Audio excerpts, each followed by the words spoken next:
আসসালামু আলাইকুম, welcome to দিশাস kitchen. আজকে আমি রান্না করব সবুজ সবুজ করলা ভাজি। এটা হচ্ছে করলা। এখন আমি করলাটাকে গোল গোল করে কেটে নেব।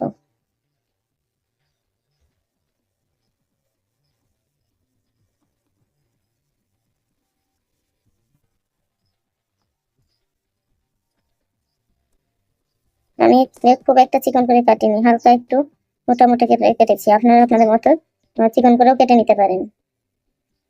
এখন আমি বিচিগুলোকে বেছে নিব, কারণ বিচি থাকলে দাঁতে পড়তে পারে। এভাবে আমি সব বিচিগুলোকে বেছে নিচ্ছি, যেহেতু এখানে কোনো আলু মিক্সড হবে না, শুধু সবুজ সবুজ করলা ভাজি করব। এভাবে সব বিচিগুলো বেছে নিতে হবে, আপনাদের সুবিধার্থের জন্য দেখে দিলাম। সব করলা কেটে নিয়েছি। এটা হচ্ছে করলা। এখানে আমি পেঁয়াজ কেটে নিয়েছি 1 কাপ। এখানে নিয়েছি 10টা কাঁচামরিচ ফালি করে কাটা। যেহেতু এটা শুধু করলা ভাজি, এখানে একটু পেঁয়াজের মরিচের পরিমাণ বেশি লাগবে। আমি এখন চুলাটা অন করে দিলাম, দিয়ে দিলাম তেল। তেলটা গরম হয়ে আসছে, এখন আমি করলা দিয়ে দিব।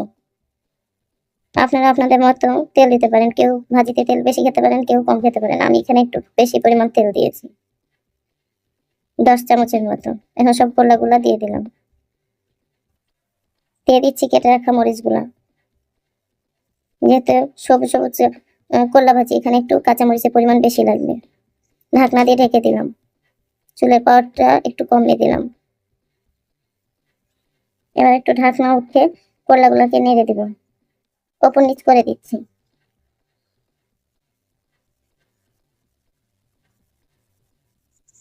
ওপর নিচ করে দিলে পরে সমানভাবে সিদ্ধ হয়ে আসবে।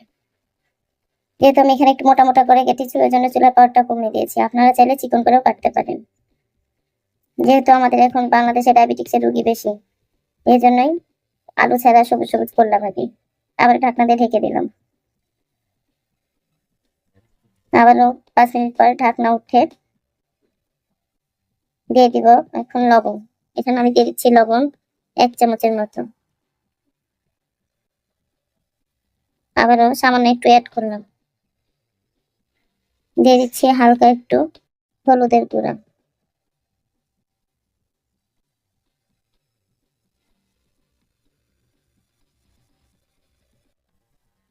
আবারও ভালোভাবে নাড়তে হবে। দেখেন আমার নিচ থেকে একটু লাল হয়ে লেগে গেছে, চেষ্টা করবেন যেন নিচে লেগে না যায়। আবারও ভালোভাবে নাড়তে হবে, আবারও ঢাকনা দিয়ে ঢেকে দেব।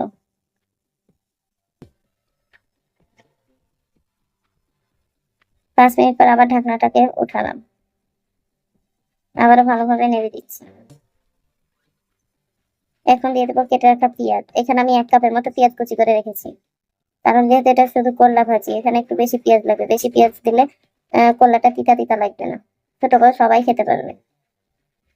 আবারও ভালোভাবে নাড়তে হবে, পেঁয়াজ গুলাকে উপর নিচ করে দিতে হবে, যেন পেঁয়াজ গুলাও ভালোভাবে সিদ্ধ হয়ে আসে। যেহেতু এখানে আমার করলাটা 90% সিদ্ধ হয়ে এসছে।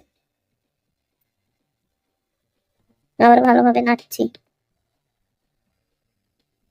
এভাবে সাইড করে দিতে হবে যেন সাইডের পেঁয়াজ গুলো সিদ্ধ হয়ে যায়। আবারও ঢাকনা দিয়ে ঢেকে দিলাম।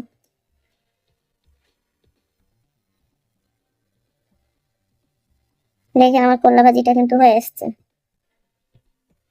একেবারে সবুজ সবুজ কালার করলা ভাজি। চুলাটা অফ করে দিলাম, যেহেতু আমার করলা ভাজিটা হয়ে গেছে, আমি চুলাটা এখন অফ করে দিব। চুলাটা অফ করে দিলাম। এখন আমি একটা সার্ভিং প্লেটে উঠে নিচ্ছি। দেখছেন করলাটা কত সবুজ হয়ে আছে। আশা করছি রেসিপিটা ভালো লেগেছে। যদি ভিডিওটি ভালো লাগে, লাইক, কমেন্ট এবং শেয়ার করবেন। এরকম সহজ এবং মজার মজার রেসিপি পাওয়ার জন্য চ্যানেলটি সাবস্ক্রাইব করবেন। নিয়মিত চ্যানেলের সাথে থাকবেন। আল্লাহ হাফেজ।